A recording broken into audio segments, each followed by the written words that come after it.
السلام عليكم ورحمة الله.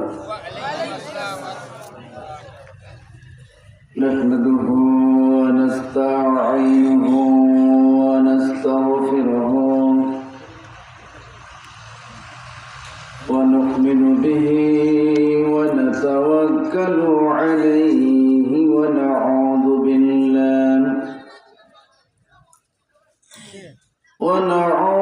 بالله من شرور أنفسنا ومن سيئات أعمالنا. من يهد الله فلا مضل له ومن يضلله فلا هادي له. ونشهد أن لا إله إلا الله وحده لا شريك له. ونشهد أن سيدنا وحبيبنا ومولانا محمدا عبده ورسوله الذي أرسله بالحق بشيرا ونذيرا وداعيا إلى الله بإذنه وسراجا وقمرا منيرا. فقد قال الله تعالى في كلامه المجيد والفرقانه الحميد.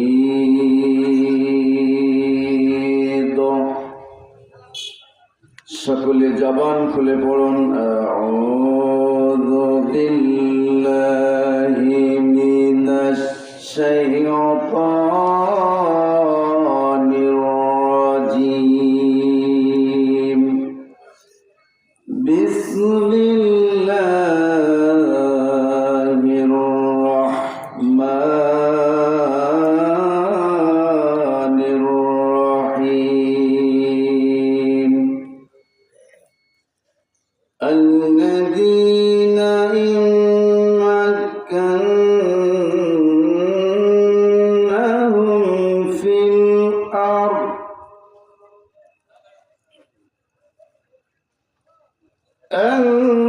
الذين إن مكناهم في الأرض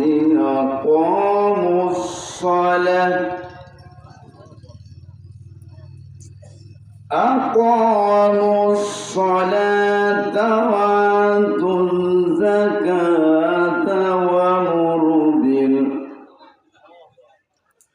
وأمروا بالمعروف ونهون عن المنكر ولله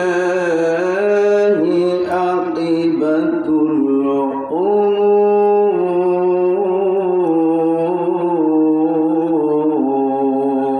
الأمور. وقال تعالى في شان حبيبه إن الله وملائكته يصلون على النبي يا أيها الذين آمنوا صلوا عليه وسلموا تسليما. اللهم صل على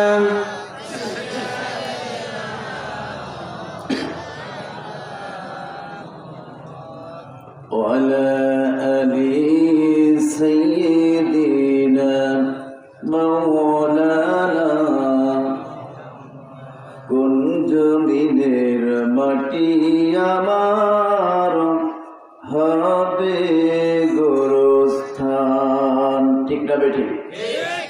কুঞ্জবিনের মাটি আমার হবে গোরস্থান। চোখের জলে আমি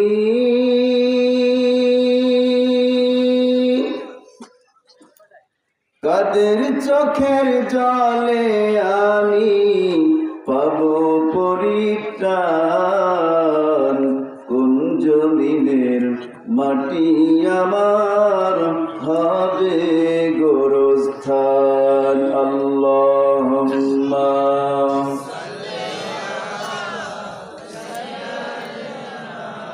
মাওলানা মুহাম্মদ ওয়া আলা আলি সাইয়্যিদিনা মাওলানা কারায়ামাই গোসল দেবে কিয়া নিবে কাফন ঠিক না বেঠিক কারায়ামাই গোসল দেবে কিয়া নিবে কাফন কারায়ামাই কেতে কেতে করে দেবে দাফন কারায়ামাই গোসল দেবে কিয়া নিবে কাফন কারায়ামাই কেতে কেতে করে দেবে দাফন কারায়ামার পাশে বসে কারায়ামার পাশে বসে শোনাবে কোরআন কোন জমিনের মাটি আমার হবে গোরস্থান কোন জমিনের মাটি আমার হবে গোরস্থান আল্লাহুম্মা সকলে মহব্বতে বলুন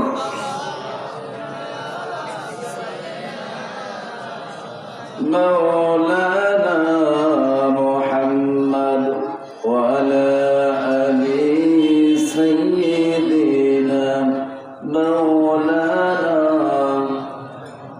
বলগল উলা বিকামালিহি খশাফত তুজা বিজামালিহি حسنت جميع خصاله صلوا عليه وآله اللهم آمين ربنا ظلمنا أنفسنا وإن لم تغفر لنا وترحمنا لنكونن من الخاسرين الله تعالى চাউটিয়া দক্ষিণ পাড়া যুব সম্প্রদায় কর্তৃক আয়োজিত আজকের এই তাফসীর মাহফিলের আয়োজন করা হয়েছে দরুদ ও সালামটুকু সোনার মদিনায় রাসূলুল্লাহ সাল্লাল্লাহু আলাইহি ওয়াসাল্লামের রওজা মোবারকে পৌঁছায় দাও तमाम পৃথিবীর মাটির নিচে যত তোমার মুমিন মুমিনাত বান্দা বান্দি শুয়ে আছেন সকলের কবরে আর হাদিয়া পৌঁছায় দাও আয় আল্লাহ তাআলা যে যুবকেরা এই মাহফিলের আয়োজন করেছেন যুবকেরা ইচ্ছে করলে গানের অনুষ্ঠান করতে পারত যাত্রার অনুষ্ঠান করতে পারত সেগুলো না করে তোমার বান্দারা এলাকাবাসীর সহযোগিতায় কোরআনুল কারীমের মাহফিলের আয়োজন করেছেন মেহেরবানি করে মাওলা তুমি যুবকদেরকে রব্বুল আলামিন ওমরের মতো কবুল করে নাও হাসান হোসেনের মতো কবুল করে নাও আল্লাহ তাআলা এই মাহফিলের আলোচক আমার শ্রদ্ধেয় ভাই সুদূর চুয়াডাঙ্গা হইতে আগত রব্বুল আলামিন হাফেজ মাওলানা ইকবাল হোসেন হাবিবি সাহেব রব্বুল আলামিন তার গোলামকে দয়া করে মায়া করে কোরআন সুন্নাহ থেকে কিছু আলোচনা করে তোমার বান্দা বান্দীদের মনকে ধন্য করার তৌফিক দান করে দিও মাওলা আল্লাহ তাআলা আমি তোমার গোলাম ইলম কালাম নাই তুমি এই চেয়ারে বসিয়েছো তোমার রহমত মেহেরবানি করে কিছু কথা তোমার বান্দা বান্দীদের সামনে বলার তৌফিক দান করে দিও মাওলা রব্বুল আলামিন কাল কিয়ামতের ময়দানে মুসিবতের সময় যখন মাথার হাত উপরে সূর্যের 12খানা মুখ কিরণ দিতে থাকবে, সেই হাসরের ময়দানে এই মাহফিল আমাদের সকলের জন্য নাজাতের জরিয়া বানাইয়া দিও। রব্বানা তাকাব্বাল মিন্না ইন্নাকা আনতাস সামিউল আলিম ওয়া তুব আলাইনা ইন্নাকা আনতাত তাওয়াবুর রহিম। সুবহান রাব্বিকা রাব্বিল ইজ্জাতি আম্মা ইয়াসিফুন ওয়া সালামুন আলাল মুরসালিন ওয়ালহামদুলিল্লাহি রাব্বিল আলামিন। সকলে জিকির করেন লা ইলাহা ইল্লাল্লাহ, লা ইলাহা ইল্লাল্লাহ, লা ইলাহা ইল্লাল্লাহ, লা ইলাহা ইল্লাল্লাহ, সুবহানাল্লাহ, আলহামদুলিল্লাহ, আল্লাহু আকবার, লা ইলাহা ইল্লাল্লাহ, সুবহানাল্লাহ, আলহামদুলিল্লাহ, আল্লাহু আকবার, লা ইলাহা ইল্লাল্লাহ, লা ইলাহা ইল্লাল্লাহ, মুহাম্মাদুর রাসূলুল্লাহ। মুআজ্জাজ মুহতারাম, সম্মানিত আজকের মাহফিলের প্রধান অতিথি, আপনাদের ভোটে নির্বাচিত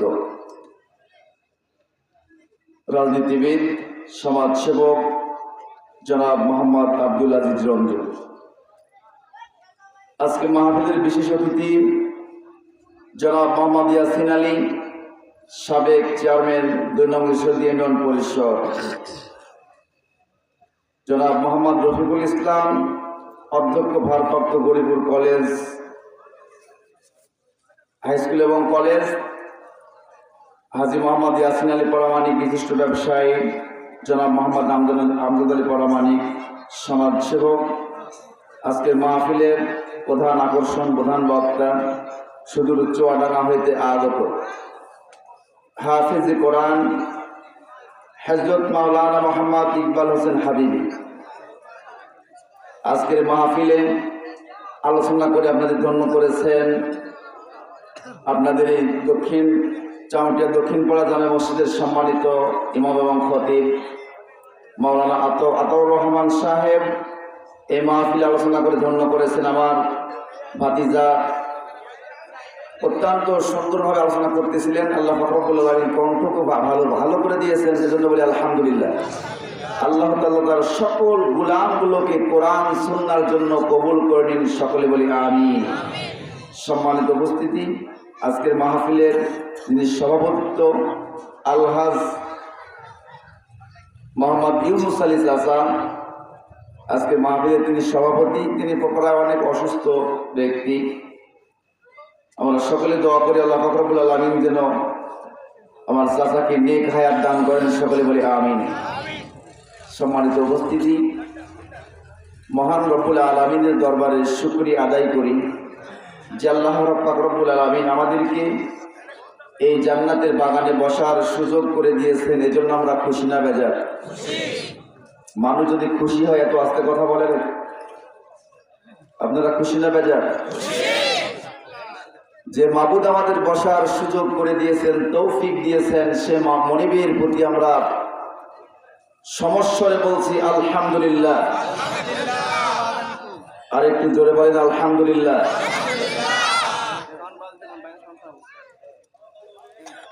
শতকোটি দরুদ এবং সালাম পাঠ করি মানবতার বন্ধু আখেরি জামানার পাইগম্বর রাহেন ভাই দুর্নাম হয় না যেন, নবীদের নবী, শ্রেষ্ঠ নেতা, এত সুন্দর আদর্শবান নেতা পৃথিবীতে কি আর আসবে? বিশ্ব নবীর জন্মের আগ পর্যন্ত আসে নাই, এখান থেকে নিয়ে কিয়ামত পর্যন্ত একজন এরকম নবী পৃথিবীতে, এরকম নেতা আর আসবে না, ঠিক না বেঠি?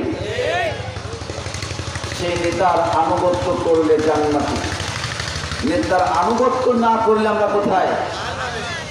আচ্ছা বলেন, আমার কি জাহান্নামে যাওয়ার জন্য আল্লাহ পাঠিয়েছেন? আমরা এসেছি কোথায় থেকে? জান্নাত থেকে। কোথা থেকে এসেছি? জান্নাত থেকে এসেছি। আবার কোথায় যাব? মৃত্যুর পরে আমরা কোথায় যাব? অনেকে বলে আমরা মৃত্যুর পরে কবরে যাব। মৃত্যুর পরে তো কবরে যাব। কবরের অবস্থান হবে দুইটা। কয়টা বলেন? জোরে বলেন কয়টা? দুইটা। এক নম্বর, যদি আমল ভালো হয় জান্নাতে, যদি আমল খারাপ হয় কোথায়? জাহান্নামে। এজন্য সম্মানিত উপস্থিতি, নেতা চিনে মরতে হবে। কি চেনে? নেতা যদি আপনার কপাল পোড়া হয়, আপনি নামাজ পড়ে, রোজা করে, হজ করে, যাকাত দিয়ে আপনার কোনো লাভ হবে না। কার কথা? আল্লাহ নেতা পৃথিবীতে বানিয়ে নেতার আনুগত্য করার জন্য। নেতা কেমন নেতা এটা কোরআন সুন্নাহর মধ্যে আল্লাহ পাক রব্বুল আলামিন ঘোষণা করে দিয়েছেন যে পৃথিবীতে আমি আদর্শবান নেতা পাঠালাম, সাইয়্যিদ পাঠালাম, নবী পাঠালাম, যে নবীর জীবনের মধ্যে কোন রকম চারানা 10 পয়সার দুর্নীতি, কোন রকমের দুর্নীতি যার মধ্যে ছিল না, সেই নেতার আনুগত্য যদি আমরা করতে পারি তাহলে আমরা জান্নাতি, আনুগত্য না করতে পারলে আমরা জাহান্নামী। আমি আপনাদের এলাকার সন্তান, আমাকে সকলে চেনেন। ইয়াং কিছু জেনারেশন আমাকে না চিনতে পারে, কিন্তু আমাকে অনেক সবাই চেনেন। আমার জন্য সকলে দোয়া করবেন। অল্প কিছু সময় কথা বলবো ইনশাআল্লাহ, তারপরে আমাদের প্রধান মেহমান আসবে। যেহেতু সময়টা আগেই চলে গেছে, ঠিক না বেঠিক? সম্মানিত ভাইয়ের আমার, আল্লাহ পাক রব্বুল আলামিন পৃথিবীর মধ্যে পাঠিয়েছেন একটি কালাম। এই কালামের নাম কি? এই কালামের নাম কোরআনুল কারীম, কোরআনুল হাকিম, কিতাবুল্লাহ। আল্লাহ তাআলা কয়েকটা নাম দিয়ে এই কিতাবটা আমাদের কাছে পাঠিয়েছেন। এই কিতাবের মধ্যে কোনো সন্দেহ আছে? কোন রকম ভেজাল আছে? ভেজাল আমাদের মধ্যে আছে না নাই? আমাদের মধ্যে খালি ভেজাল। কথায় ভেজাল, কাজে ভেজাল, যেখানে যাব ভেজাল আর ভেজাল। দোকানে গিয়ে যদি বলেন যে আমাকে সরিষার তেল দাও, দোকানদার বলে কোনটা দেবো, আসলটা না নকলটা? 1 থেকে 3 নাম্বার পর্যন্ত দোকানে ভেজাল তেল পাওয়া যায়। তাহলে সেই জান্নাত আমরা কিভাবে কামনা করতে পারি? আমরা তো জাতি হিসাবে বড় নাম ধরে আছি যে মুসলিম। কি জাতি বলেন? জাতি হিসাবে মুসলিম। কিন্তু আল্লাহ রাব্বুল আলামিন পৃথিবীর মানুষগুলোকে, ঈমানদারদেরকে সতর্ক করে বললেন, হে পৃথিবীর ঈমানদারেরা তোমরা শোনো, আমি আল্লাহ পাক রব্বুল আলামিন তোমাদেরকে জানিয়ে দিচ্ছি, তোমাদেরকে সতর্ক করে দিচ্ছি।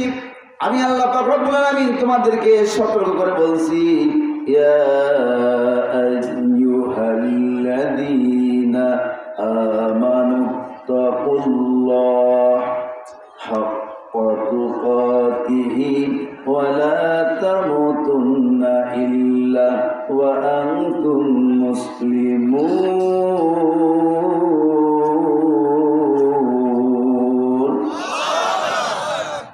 আরেকটু আসতে বলেন। ওই দিন আপাতত কয়েক বছর নাও থাকতে পারে, যেদিন কোরআন প্রচার করার জন্য, কোরআন শোনার জন্য মুসলমান একত্রিত হতে পারে না। না পেরেছিল? চামটিয়া মানুষ পেরেছিল, ভাটপাড়া মানুষ পেরেছিল, গড়িপুরের মানুষ পেরেছিল। বাংলার মানুষ কোরআন শোনার জন্য কোরআনের আয়োজন যে আপনারা যুবক ভাইরা করেছেন, এই আয়োজনটা শুধু অনুমতি নেওয়ার জন্য ডিসিএসপি তাবুত ঘোরার পরে এই অনুমতি মিলত না। সম্মানিত ভাইরা আমার, সেই দিনটা পার করে এসেছি। যদি আমরা ধরে না রাখতে পারি, সামনের যে বিপদ বিগত দিনে চলে গেছে তার চাইতে বড় বিপদ আবারও আসতে পারে। স্মরণ রাখতে হবে এই দিনের কথা। সম্মানিত ভাইরা আমার, আল্লাহ রাব্বুল আলামিন বললেন, হে পৃথিবীর ঈমানদার নর এবং নারীরা তোমরা শোনো, তোমরা আল্লাহ পাক আমাকে ভয় করো, আল্লাহ পাক রব্বুল আলামিনকে ভয় করো। কেমন ভয় করতে হবে? আল্লাহ রাব্বুল আলামিন বলছেন ভয় করো, ভয় করার মতো ভয় করো। আমরা যেভাবে মাহে রমজান মাসে মহান রবকে ভয় করি, না বিডিআরকে ভয় করে বলেন? পুলিশকে ভয় করি নাকি? দেশের বাদশাকে ভয় করি না? ভয় করি মহান রব্বুল আলামিনকে করে। যখন মাহে রমজান মাসে রোজা আসে, রোজা যখন আমরা থাকি, ইফতার করার আগ মুহূর্ত পর্যন্ত আল্লাহ একজন বান্দা বান্দি মুখে কোনো খাবার দেয় না। শুধু তাই নয়, যখন বান্দা বান্দি কুলি করে, উযু করার জন্য পানি মুখের মধ্যে নেয়, ইচ্ছে করলে পানি একটু খেয়ে ফেলতে পারতো। আল্লাহরে বান্দা বান্দি কেন খায় না বলেন? কার ভয়ে? আল্লাহর ভয়ে খায় না। এই জন্য রমজান মাসের বরকত কম না বেশি? রমজান মাসের বরকত বেশি, কিন্তু রমজান চলে গেলেই বরকত কিন্তু কমে যায়। কেন কমে যায় জানেন? ওই ভয়টা আমাদের মধ্যে আর কাজ করে না। আবার কিছু অসাধু ব্যবসায়িক রয়েছে, তারা কিন্তু রমজান মাসকেও ভয় করে না। আছে না নাই? ওরা বলে 1 মাস ব্যবসা করব আর 12 মাস বসে থেকে খাবো, আবার রমজান পর্যন্ত। আছে না নাই? অথচ বিশ্বনবী সাল্লাল্লাহু আলাইহি ওয়াসাল্লাম বলেন, কাল কিয়ামতের ময়দানে এক শ্রেণীর ব্যবসায়ীদের দিকে রব্বুল আলামিন ঘুরেও তাকাবেন না, যারা পণ্য বিক্রি করার সময় কসম করে বলে, ভাই আল্লাহর কসম করে বলতেছি এই মালটা শুধু আপনার জন্যই দাম এইটা, আপনি না হলে এই দামটা আরো বেশি চাইতাম। আছে না নাই? তাহলে ও ব্যবসায়িক ভাইয়েরা, মিথ্যা কসম খেয়ে, মিথ্যা শপথ করে দুনিয়ার মধ্যে লাভবান জীবন গঠন করলে কিন্তু কিয়ামতের দিন, মুসিবতের সময়, যেদিন কেউ কারো কোনো উপকারে আসবে না, সেই দিন রব্বুল আলামিনের সামনে তুমি কি নিয়ে দাঁড়াইবা? তাহলে ভয় করতে হবে কাকে বলেন? আল্লাহকে ভয় করো। আল্লাহ বললেন তোমরা মুসলমান না হয়ে মৃত্যুবরণ করো না। কার কথা? জোরে বলেন, কার কথা? যুবকরা সামনে আসো, সামনে এসো, পিছনে বসো, সামনে জায়গা আছে, সামনে আসো, সামনে এসো। সম্মানিত ভাইরা আমার, তাহলে আল্লাহ পাক রব্বুল আলামিন বললেন তোমরা মুসলমান না হয়ে মৃত্যুবরণ করো না। এখন আমরা যারা এই প্যান্ডেলের মধ্যে বসে আছি, যদি বলা হয় আমরা তো ওয়াজ শুনতে এসেছি, আজকে ফজরের নামাজ আদায় করেছি, কারা কারা একটু হাত তুলেন তো দেখি। হাত তুলবেন, হাত তুলবেন, হাত তুলতে বলতেছি না তো, আচ্ছা হাত তুলতে বলতেছি না, আমি বলতেছি যদি হাত তুলতে বলা হয় তাহলে হাত কম সংখ্যক উঠবে না বেশি উঠবে? তাহলে আমরা কি মার্কা মুসলমান? আমরা কিন্তু মুসলমান এখন হতে পারি না। যদি হতেই পারতাম, আল্লাহ পাক রব্বুল আলামিন বলতেন না যে তোমরা মুসলমান না হয়ে তোমরা কবরে এসো না, মুসলমান না হয়ে তোমরা মৃত্যুবরণ করো না। ঠিক না বেঠিক? তাহলে মুসলমানিত্ব আমাদের কি করতে হবে? অর্জন করতে হবে। মুসলমানিত্ব বাবের পৈতৃক সম্পত্তি নয়। মুসলিম হয় না জন্ম নিলে মুসলমানের ঘরে, কাফের ইমানদার তফাৎটা হয় সালাতের উপরে। এই জীবনে সালাত যেন, ও এই জীবনে সালাত যেন হয় না তোমার কাজা, এমনও তো হতে পারে জোহরে জানাজা তোমার, এমনও তো হতে পারে জোহরে জানাজা। ঠিক না বেঠিক? তাহলে কখন জানাজা হবে এইটা আমাদের নিশ্চয়তা, নিরাপত্তা কিছু নেই। তারপরে আমরা নামাজ কেন ছেড়ে দিই? সম্মানিত ভাইরা আমার, নামাজ কেন ছেড়ে দিই? এই ওয়াজটা যদি করতে যাই তাহলে রাজনীতি হয়ে যাবে। বলবো কালকে আর বলবেন না বাটপাড়া হুজুর আনছিলাম, অন্য জায়গার লোক পাওনি। আর আল্লাহ পাক রব্বুল আলামিন এই আয়াতে গেলে রাজনীতি চলে আসবে। আর বাংলাদেশের মানুষ রাজনীতি ছাড়া মানুষ আর নাই, না আছে? যারা মধ্যমপন্থী অবলম্বন করে তাদের মায়ের আছে, 2টা মায়ের হবে। এই জন্য হবে, অনেকে বলে ও ভোট টোট আমরা পছন্দ করি, এরকম মানুষ আছে না? আছে নাই? মসজিদে গিয়ে সুবহানাল্লাহ আলহামদুলিল্লাহ আল্লাহু আকবার নামাজ কালাম পড়বো, মিটে যাবে, ও ভোটের মধ্যে আমার নাই। এরকম মানুষ আছে না নাই? তাদেরকে বলছি তোমাদের মার হবে 2টা। তোমরা ভোট চাও না, ভোট দিবা না, খারাপ মানুষগুলো আমার আপনার আরেকজনের ভোট নিয়ে পদে যাওয়ার পরে অন্যায় অত্যাচার অবিচার করবে, আপনারা চোখ বুঝে দেখবা। এই ধান্দা লেগেছো, তোমরা ভালো মানুষকে ভোট দিতা, তাহলে আজ খারাপ মানুষগুলো এই চেয়ারে বসতে পারতো না, ঠিক না?